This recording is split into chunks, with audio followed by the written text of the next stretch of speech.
Hello body building champs, this is Prateek Bhosale introducing I feel body building. तो दोस्तों directly मैं topic की बात करता हूँ बिकॉज कुछ दिन पहले Nick Strength and Power YouTube channel पे इंटरव्यू लिया गया था द रिस्पेक्ट अर्नोल्ड श्वार्ज़नेगर का। और दोस्तों काफ़ी सारी चीज़ों का उन्होंने खुलासा कर दिया था, स्पेशली अबाउट 2022 मिस्टर ओलंपिया, उसमें के सारी डिविजन्स के बारे में उन्होंने बोला था। बट दोस्तों काफ़ी सारे लोगों ने ये नहीं देखा बिकॉज इंग्लिश था, और मुझे ये भी मालूम है कि most of you people know English. But दोस्तों इंग्लिश में वो वाइब नहीं आता जो वाइब हिंदी में आता है। तो इसलिए मैं आप सभी लोगों के लिए हिंदी में ट्रांसलेट करके आऊँ जो जो चीज़ें उन्होंने बोली थी, जो जो इंपॉर्टेंट चीज़ें, हाईलाइटेड चीज़ें, जो कि हम जैसे सारे बॉडी बिल्डिंग लवर्स को जानना बहुत ज़्यादा इंपॉर्टेंट, एंड हम लोग क्यूरियस भी रहते हैं ऐसी चीज़ें जानने के लिए।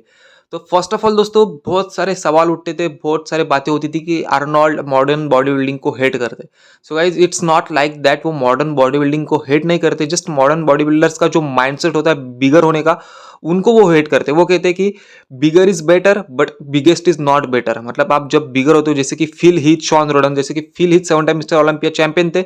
वो लाइफ में सबसे बिगर हुए थे अपने आर्नोल्ड से भी कहीं ज्यादा। तो दोस्तों उन्होंने कंडीशन, मसल मैच्योरिटी, सेपरेशन, ये सारी चीजों को मेंटेन करा था। बट बाद में जाके जब बॉडी बिल्डर और ज्यादा बिगर होने लगे, जैसे कि ब्रैंडन करी हुए, बी ग्राइम हुए, तो कहीं ना कहीं मसल सेपरेशन, प्रोपोर्शन उनके फिजिक में डिसबैलेंस होता गया। तो जैसे कि Arnold first of all B Grammy के ऊपर कहते कि बी ग्रैमी फिर से ओलंपिया जीत सकते हैं 2023 में, जस्ट उनको अपनी वेस्ट को और 1 इंच कम करना है, अपने काफ्स को 1 इंच से बढ़ाना है, और मसल सेपरेशन अच्छी तरीके से दिखाना है। ये सारी चीजें अर्नोल्ड ने कही थी बी ग्रैमी के ऊपर। अर्नोल्ड इंटरव्यू में ये कहते कि जब आप अपने बॉडी बिल्डिंग करियर में बिगेस्ट होने का सोचते हो, तब कुछ ना कुछ फ्लॉज आपके फिजिक में आते हैं, जैसे कि आपके फिजिक का प्रोपोर्शन डिसबैलेंस हो जाता है, या फिर जो सारी मसल्स होते हैं वो एक तरीके से ग्रो नहीं होती। इसकी वजह से बॉडी का पूरा सिमेट्री एंड प्रोपोर्शन डिसबैलेंस होने के कारण स्टेज पे वो प्रॉपर तरीके से इल्यूजन क्रिएट नहीं हो पाता, एंड जजेस के नजरों में आप गिर जाते हो। सो दोस्तों बॉडी बिल्डिंग बेटरमेंट के बारे में अर्नोल्ड ने अपना खुद का एक थॉट रखा है, या फिर कह सकते हो डेफिनेशन उन्होंने एक्सप्रेस की है इंटरव्यू में। जैसे कि वो कहते हैं कि better is when you create more symmetry. अगर आप बॉडी बिल्डर हो और अगर आप कुछ बेटर करने का सोच रहे हो करियर में, देन बेटर क्या हो सकता है कि आप एक मोर सिमेट्री पे काम करोगे, मोर डेफिनेशन पे काम करोगे, और मोर मसल सेपरेशन पे काम करोगे। और जब आपका एक body part other body part से डिफरेंट नहीं लगेगा, जैसे कि ब्रैंडन करी के ऊपर हेड जज ने कमेंट दिया था कि ऐसा लग रहा था कि उनकी अपर बॉडी किसी और एथलीट की है और लोअर बॉडी किसी और बंदे की लगाई है। मतलब एक तरीके से उनके लिए क्रिटिसिज्म ही हुआ, बिकॉज ब्रैंडन करी के लेग्स इतने छोटे लगते हैं अपर बॉडी के मुकाबले कि वो डिसबैलेंस हो जाते हैं, प्रोपोर्शन हिल जाता है, और प्रोपोर्शन की वजह से ही उनको इस साल 4th पोजीशन में रखा गया था। Obviously condition was also the matter. Arnold की जो टैगलाइन है कि बिगेस्ट इज नॉट बेटर, इसको और ज्यादा क्लैरिफाई करने के लिए वो बी ग्रैमी का एग्जांपल देते हैं। जैसे कि वो कहते हैं कि बी ग्रैमी के आर्म्स कभी भी उतने ज्यादा ह्यूज नहीं हुआ करते थे, और जब वो ह्यूज थे तब भी उनके जो शोल्डर्स थे, उनके डेल्टर्स थे, वो उनको और शेडो कर रहे थे। और इस साल उन्होंने डेल्टर्स में और ज्यादा साइज इंक्रीज करा था, एंड उनके आर्म्स और ज्यादा छोटे लग रहे थे। इसकी वजह से पूरे डेल्टर्स उनके ओवरऑल बॉडी को डोमिनेट कर रहे थे और शेडो कर रहे थे। और यही चीज होती है जब आप एक बिगेस्ट होने का सोचते हो, जब आपका माइंडसेट होता है और ज्यादा मसल मास गेन करने का। बिकॉज वो कहते कि बी ग्रैमी पहले से ह्यूज थे, क्या जरूरत थी उनको और ज्यादा मसल मास पुट ऑन करने की इस साल। अगर वो सिमेट्री पे काम करते, अपने प्रोपोर्शन पे काम करते और मसल सेपरेशन पे काम करते, then definitely he would have won 2022 mister Olympia. और ये चीज मुझे दोस्तों काफी हद तक सही भी लगती है, बिकॉज एक चैंपियन होता है जो एक जजिंग क्राइटेरिया सेट करता है। अगर बी ग्रैमी इस साल ह्यूज आता है, तो बी ग्रैमी डेफिनेटली एक जजेस के सामने एक चैलेंज रखेंगे कि सारे बॉडी बिल्डर्स को उस लेवल पे जज करना होगा। बट डेफिनेटली जजेस ने फॉर्चुनेटली इस साल जो जजिंग क्राइटेरिया था वो पूरा चेंज कर दिया, एंड डिजर्विंग विनर को उन्होंने,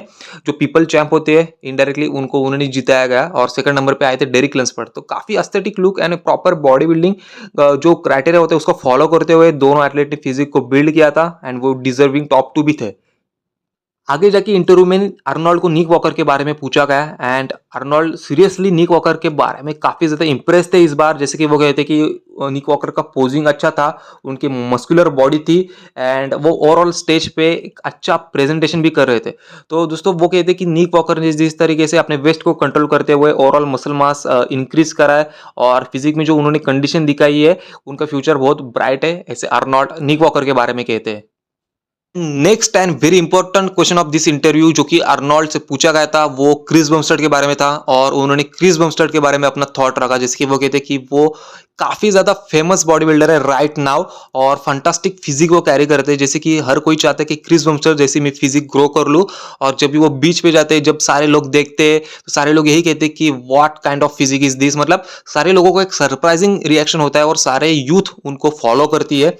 eight the very same time Nick जो इंटरव्यूअर थे वो अर्नोल्ड से क्वेश्चन पूछते हैं कि अगले साल अर्नोल्ड क्लासिक में आप क्रिस बमस्टेड को खेलते हुए देखना पसंद करोगे तो अर्नोल्ड कहते हैं कि यस डेफिनेटली अगर वो कंपीट करते हैं देन वो इजीली जीत जाएंगे और जैसे कि इंटरव्यूअर उनसे पूछता है कि लास्ट ईयर जो क्लासिक फिजिक डिवीजन का प्राइज मनी था अर्नोल्ड क्लासिक में वो ओलंपिया से ज्यादा था सो इसके वजह से जो क्रिस बमस्टेड है वो जरूर compete कर सकते हैं तो अर्नोल्ड का यही मन है कि अर्नोल्ड ये चाहते हैं कि क्रिस बमस्टेड compete करे और देखते हैं क्या अपडेट आता है क्रिस बमस्टेड की तरफ से तो मुझे तो लगता है दोस्तों वो अपने 5th टाइटल के लिए टारगेट करेंगे डायरेक्टली वो अर्नोल्ड क्लासिक नहीं खेलेंगे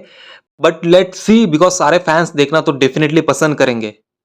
नेक्स्ट आर्नोल्ड को एंड्रयू जैक के बारे में पूछा जाता है और आर्नोल्ड कहते हैं कि उनको थोड़ा सा इंप्रूवमेंट करना चाहिए अपने पोजिंग में और मुझे लगता है कि आर्नोल्ड का कंफ्यूजन हुआ होगा कुछ अगर वो सैमसंग दोदा की बात करे हो तो बिकॉज एंड्रयू जैक ने तो सबसे अच्छा पोजिंग किया था इस साल के ओलंपिया में बट लेट्स सी अच्छा एडवाइस दिया इंप्रूवमेंट करने का जो कि एंड्रयू जैक करेंगे भी बिकॉज वो एक पोटेंशियल वाले एथलीट जरूर है दोस्तों अर्नोल्ड एक अपने टाइम का किस्सा भी शेयर करते जैसे कि जब अर्नोल्ड क्लासिक चलता था काफी पॉपुलर था तब एक टाइम ऐसा हुआ था कि अर्नोल्ड क्लासिक में सबसे ज्यादा प्राइज मनी था जो कि ओलंपिया से भी ज्यादा था तो ओलंपिया ने उनको कहा था कि you can't offer money higher than we offer तो कुछ ना कुछ उनके बीच में कुछ दिक्कतें हो रही थी बट स्टिल वो चीजें आगे जाके मैनेज हुई और ओलंपिया सबसे बेस्ट शो है वर्ल्ड का और उसके बाद अर्नोल्ड क्लासिक आता है गाइस अर्नोल्ड का जो स्टेटमेंट है biggest is not always better इसको प्रूव करने के लिए वो खुद का एक एग्जांपल देते हैं जैसे कि 1969 में वो कहते हैं कि उनको सीनियर सर्जियो लियोआ ने हराया था बिकॉज वो 10 पाउंड्स बिगर आए थे और अर्नोल्ड से ज्यादा कंडीशन एंड रिप भी आए थे तो अगर आप बिग होने का सोच रहे हो देन डेफिनेटली आपको कंडीशन को मद्देनजर रखते हुए खुद को ग्रो करना पड़ेगा अगर आप ओनली बिगर होते हो और आप में कंडीशन नहीं रहती देन डेफिनेटली कभी भी आपको प्रायोरिटी नहीं मिलने वाली है और उस तरीके से पब्लिक फेम भी नहीं मिलने वाली इस तरीके से वो खुद को प्रूव करते अपने स्टेटमेंट पे सो दोस्तों यही था अगर आपको कंटेंट अच्छा लगा होगा अगर ये सारी चीज़ें आपको लगता है कि जानना बहुत ज़रूरी था देन डेफिनेटली आप मेरे चैनल को सब्सक्राइब जरूर कर सकते हो यार बिकॉज क्या है ना दोस्तों व्यूज़ अच्छे खासे आते हैं बट सब्सक्राइब नहीं मिलते और सेकंडली दोस्तों कमेंट्स में आपके साथ बातें होती है आपसे मैं बहुत कुछ सीखता हूँ तो उसी से मुझे टॉपिक मिलता है कि वीडियो किसके ऊपर बनाओ so make sure you subscribe my YouTube channel आगे भी अगर कुछ ऐसी चीज़ें होती है वो मैं हिंदी में ट्रांसलेट जरूर करूंगा अगर आपको पॉजिटिव कंटेंट लगता है then definitely subscribe my YouTube channel thank you so much for watching it and don't forget to like this video